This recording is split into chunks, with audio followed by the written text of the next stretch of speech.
Excuse me, Miss Mitchelson. Would you mind explaining why you're taking the day off so suddenly? There's a lot of work I need you to do for me today. I've noticed you've been taking much more time off after coming back from maternity leave. I hope you're not planning to use the fact that you waited until you were 41 to have your first child as an excuse to slack off at work. The pregnancy must have been hard on your body considering your age, but you're the one who made the choice to get pregnant. That's neither my fault nor this company's.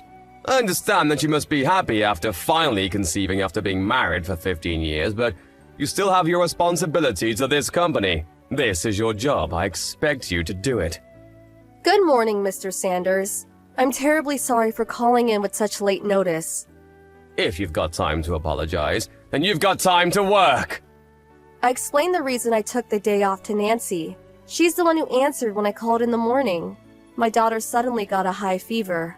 I was worried about whatever she may have spreading to the other kids at her daycare, so I decided to keep her home from school today. I was just about to take her to the doctor, and since I don't know how long I'll be waiting, I thought it best to take the whole day off. A fever? Oh, come on, that's probably just a cold. Why get so worried over just a stupid cold? Put the kid to sleep and turn on the TV for them or something. I need you here! Mr. Sanders, my daughter is only a year old, and fevers can be caused by a number of things. It could be something serious, and I don't want to take that risk with my child. Stop dodging the issue! You know full well this is our busiest time of the year, Mitchelson. Do you have any idea what kind of burden your absence is putting on the rest of the employees? I'm really sorry about causing trouble for everyone else, but it's my primary responsibility to look after my daughter's health and well-being as her mother. I can't leave her behind and go to work in these circumstances. Of course you can! I think any mother would feel the same way as I do. I'm taking today off, Mr. Sanders. I don't believe this. If that's your attitude toward work, you're fired! Mr. Sanders, you're the office manager. You don't have the authority to fire me. So what? I can just tell my superior about your continued insubordination and he'll fire you. There's nothing you do in your job that couldn't be handled by anyone else. I've said it before and I'll say it again. No one is irreplaceable, especially not you, Mitchelson. Oh, is that so? Then go ahead and fire me. What? I can't leave my child alone at a time like this. I'd be neglecting my responsibility as her parent. Ha! So you're choosing your child over your job. Have it your way. Enjoy unemployment. That should teach you not to cross me.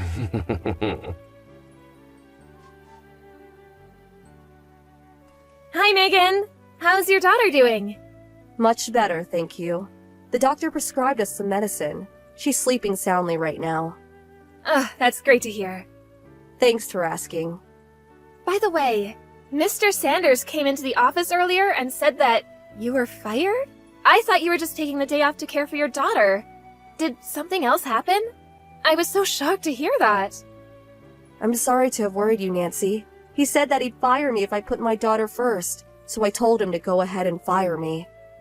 Wow. What is he thinking? We're totally lost around here without you. He told me that I'll be in charge of all your old duties now? Oh, about that. I thought that something like this may happen, so I put together a manual some time ago to keep things moving smoothly while I'm gone. You did? Oh, that's amazing. Thank you so much. However, that was something I started doing under the previous manager. You remember Mr. Rogers? He retired about a year ago. When Mr. Sanders came in as a replacement, he told me that it was a waste of time to stop working on it. That's ridiculous! A waste of time? What is wrong with him? Oh, don't worry. There was a pre-existing manual, titled Manual 5, so I kept working on my manual in secret and attached it to the end of the old one. It's in my personal folder in the shared cloud storage, so go ahead and copy it into yours. If possible, do it at a time when Sanders isn't around. It might get messy if he found out about it. Gotcha. Let me look for it. Oh, found it! Excellent! There are some technical things that are difficult even with the manual, so it might take some time to get used to everything. Hey, it's better than nothing. Thanks so much, Megan. Let me know if I can help you out in any way. Seriously, though, how can they fire you? Mr. Sanders must be out of his mind. I'm gonna go and give him a piece of my mind after lunch.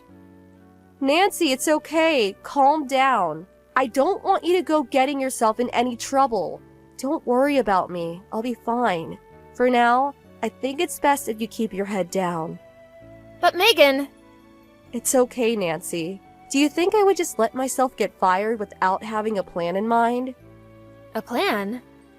I know it may be hard to wait, but everything will become clear soon enough.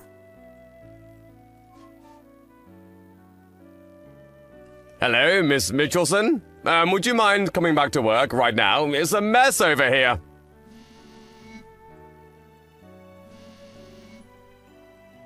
Miss Mitchelson! Good morning, Mr. Sanders. Oh, good, you're there. Now please, come into work. I'm sorry. I was under the impression I wasn't working there anymore. Nothing official has happened yet. You're still an employee on the books. I'm afraid I'm not. I've already tendered my resignation to the main office. What's the main office? Aren't I your immediate superior? Why would you go over my head like that? Because upper management lost their confidence in you. That's impossible! Didn't you hear that our office is merging with the branch in the neighboring city? You knew about that? You're being demoted, aren't you, Mr. Sanders? How did you know about that? I made a report to upper management about the way you treated me when I took the day off to take care of my daughter.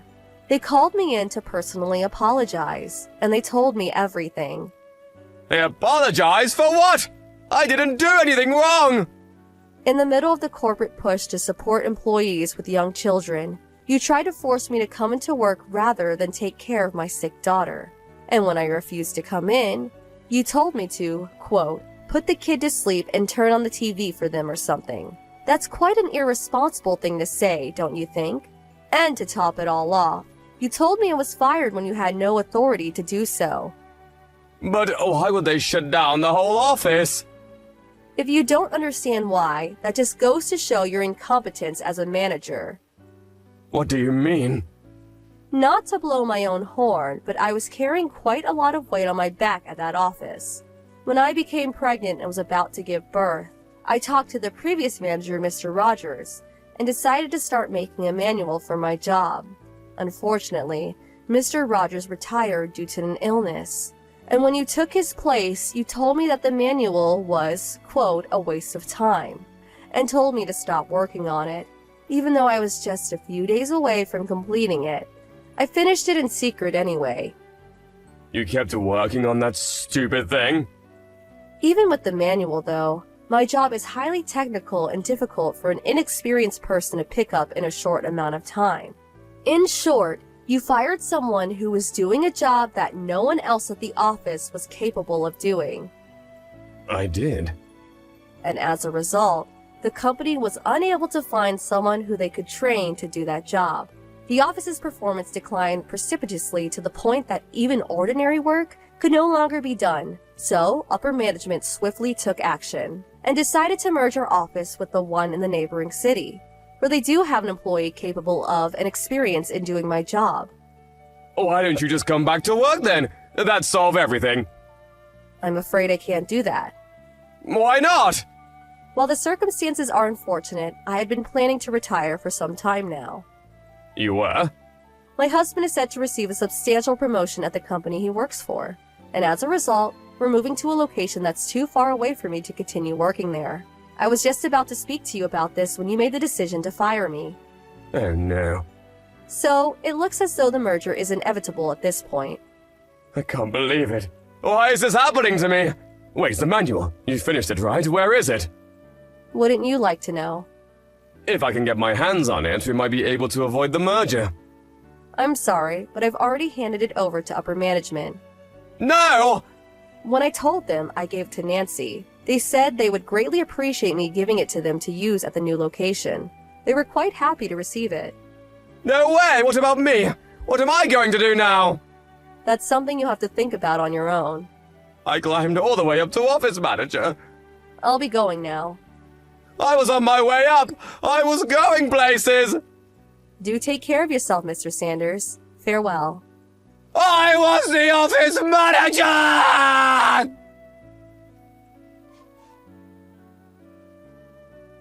Hi, Megan. It's nice to talk to you again. Hi, Nancy. How are things? Me, my husband, and my daughter are all doing great, thanks. How are things going at the new branch office, Nancy? It's great. I'm finally getting the hang of your job now. That manual was a really big help. Glad to hear it. Oh, by the way, about Sanders? What about him? He got fired. He did? Yeah, this new girl in the office he had his eyes on for a while announced that she was getting married, and Sanders went absolutely nuts. Wow. He broke a bunch of the office equipment on his way out, too. I heard he got hit with $20,000 in damages that he's got to pay off now. That man is something else, isn't he? I also found out recently that Sanders had been divorced twice. Kinda makes sense, doesn't it? Yeah, I believe that in a heartbeat. The guy is just plain nuts. Oh, hey, my boyfriend's here, so I gotta run. Good for you. You have a date today? Yeah, we're going to the zoo. Have fun. Thanks, will do. Talk to you later. I was wondering how a guy like him managed to become regional manager, but it turns out he had been taking credit for his subordinates' work. This all came to light during the merger. So Sanders was already hanging on to his job by a thread.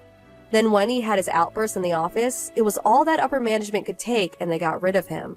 He was put on leave without pay the next day, and the next time he was seen in the office, he was packing up his things. No one said anything to him, no goodbyes or misuse. Such a sad way to go. He's now living on his own in a tiny apartment near the old office, but he seems to be unable to find a job paying as much as he was making before getting fired. So he's currently working multiple jobs and gradually chipping away at the $20,000 he owes the company.